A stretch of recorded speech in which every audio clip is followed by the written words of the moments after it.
to the channel, guys. This is the week 6 recap from the Masters. If you guys haven't already, subscribe to the Vitamin D Tang channel. That's where all the vlogs are happening this year, with the exception of if we make some really cool run and we think you guys will enjoy it on this channel. But Masters, so the 6th week, coming off a really bad one. Physically was struggling a little bit. Still physically wasn't the best this week, but we played a lot better. Mentally, we were a lot better. We started the week practice session, right was in play, so played to the right. I personally believe that's where all the score was to be had. That's where all the shape was. Small tip, if you guys ever look at a pattern graph, try to find the shape or the slope of the pattern. That's typically kind of where you want your ball to go through to maximize the most room. If you get into the flat part, typically in the middle of the lane, it's not great. The mix was in play, and the mix is what we drew. But after practice, we drilled a 2-inch pin Equinox solid. Not exactly what I envisioned it rolling like, but I think it might be useful, so we still have it going into week 7. Didn't throw it at all. Through the mix all 5 games of the first block, got to 180 over, and that put us in the top 16. I don't remember what place exactly I was in, but we were in a really good spot after the first day. Second day comes around, we're balling the burn squad. I don't think the squad that we followed did a very good job. I also don't think left was very good at really any point. I went plus 10. I threw a variety of balls. I threw Bionic, IQAI, Road Warrior. It was kind of a grind the entire time. I had a tough pair to start the second game. That physical issue I was having, I think I'm getting too inside the ball and my upper body's getting too far over too fast. So I'm trying to compensate, and it's not helping with direction, and my hand is not getting in a good spot at the bottom. So losing leverage, losing direction, it's not good. I had a couple, actually 3 shots that game. 3, 6, 10, just over the top, bad shots. Shot 225 game 2. So that's telling me, hey, my look was okay. I just didn't bowl a very good game. I had a decent score, but hey, I made a couple more good shots. Maybe we shoot 250 instead. I make the flip. I'm still kind of fighting myself. It's not great. Also, if you guys are wondering, there's a fish tank in the back. I'm staying at my brother's house this week for the Columbus stop, and I'm staying in my nephew's room. So that's why there's a fish tank back there. And yeah, anyways, the burn squad was kind of a grind. Mentally, I was getting a little shaky. I started pressing a little bit at 180, 120, 210 to finish, I think.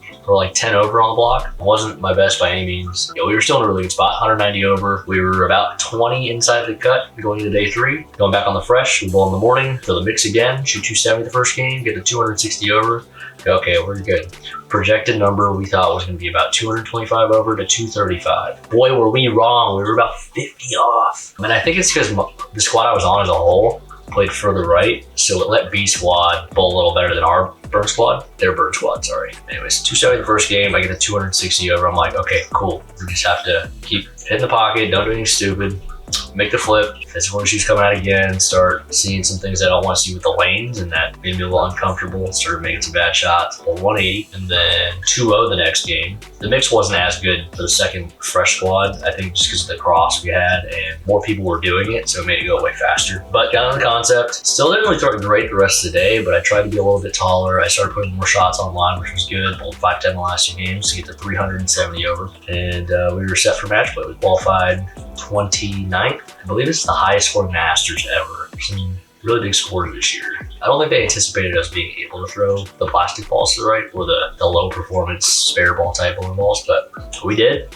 And a lot of guys got a lot of score doing it. And the left was really good as well. It always is a Thunderbolt. And when you let them play to the right with balls like that, or play towards the other, to the left, they're going to inflate the scores quite a bit, which they did. Moving on to match play, pulled Ryan Barnes in round 1. I was fortunate enough, my look was pretty good. Ryan didn't look very comfortable, and it didn't look like he was really sure what he wanted to do. He committed to playing a little further left. I think he was trying to get me off of the mix, but it still looked okay. And he was probably just trying to make a spot for himself, but it didn't really develop fast enough. So he bowls 170 the first game, up on 240. It wasn't super close. I mean, he had spare 5 out of the last game, and I had stone 8, strike stone 8 to start. Then I missed a couple spares as well. So it kind of gave him a little bit of hope, but the second he missed, it was pretty much over. So win the first match. The second match, and this is where I feel like the Masters format needs to change a little bit. Burn squads are a problem, and the only reason why there's burn squads or burn rounds is because they don't have enough lanes, or it's not formatted in a way that allows us to bowl on the fresh every time. But it does provide an unfair advantage either which way. If the left is no good and the righty, if you bowl a lefty, if it's a lefty versus a righty, this is not my situation. This would be the opposite. If the lanes are hard, the lefty's at a disadvantage if there's a little more traffic built in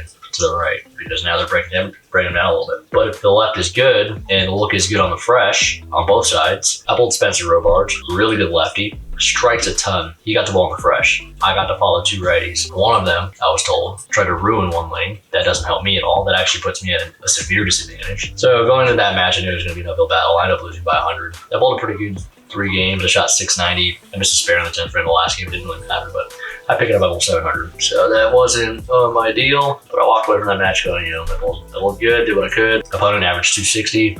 What do you do? The next round, I bowl 2 of the worst games I bowled all day, and I was kind of venting to our social media guy on the PBA tour. I was like, man, how come I can't catch somebody that's just not bowling well? Well, he wasn't bowling well. I was just bowling worse. I think I had 370 after 2. He had 390 maybe. I think I was down about 20 going into the last game. And I'm struggling with the same thing. Over the top, over the top, over the top, no good. And we're playing left because it's another burn round. And the mix didn't look very good to the right because the guys played in the track. So I think I was getting a little too close to it to where they broke them down.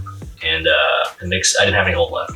I finally pulled it together. I kind of just willed them to where I needed them to go, and I bowled 240. I ended up winning. Pretty fortunate. I mean, even the last game, my opponent started with the front 3. I had spare open. Then threw a 6-bagger, and then he got pretty unlucky, 7-10, and then maybe 4-9 right after, and then stone 9, or some sequence of those things. But I got pretty fortunate, made it to the next day. Then I bowled Thomas Keiko, and he sloshed me. He's been bowling pretty good. I think he's very, very underrated, or people just don't know about him, or he doesn't make a lot of mistakes, I'll tell you that. And I made some critical ones. The match was close after 2. Or going into the 10th frame, the match could have been really close. He bowled 250, I could have punched out for 250. I was down 10. Could have kept it within 10 going into the last game. I ended up 3-6-10ing, bad shot, the same miss the entire week, missed the spare, now I'm down 40. We started the match, there was the front 3, I have double big 4. At that point, I'm like, it's pretty much over. I didn't ship it in. I still, did what I could, but it was no good. I lost by 70, 60 or 70. He bowled 750. I bowled 680, 690, something like that. But a T25 finish for the Masters, not the worst in the world. One of my better finishes in recent memory. Actually, that might be my 2nd highest finish. I can't remember my other Masters finishes, but I know the Thunder Bowl, I'm not sure if I've won a match until this year, so positives for sure. I did drill a phase 2 in another concept. Those are 2 balls I drilled. The second concept I drilled was the same as the one that rolled good. I just wanted a fresh one. I didn't do what I wanted to do, but the phase 2 saved me in one of the matches, so I'm glad I finally got to drill that. I wanted to drill it in practice, but too many guys drilled them and had saved them for match play, so I said, shoot, match play. So I get my phase 2. Have my phase 2 down, which is nice. But yeah, good week, T25. I head into Columbus. We're bowling on a long pattern. Mikey's bowling in the field, so make sure you guys, if you want to see him in action, we're gonna have some Tang brothers back in the PBA Tour action.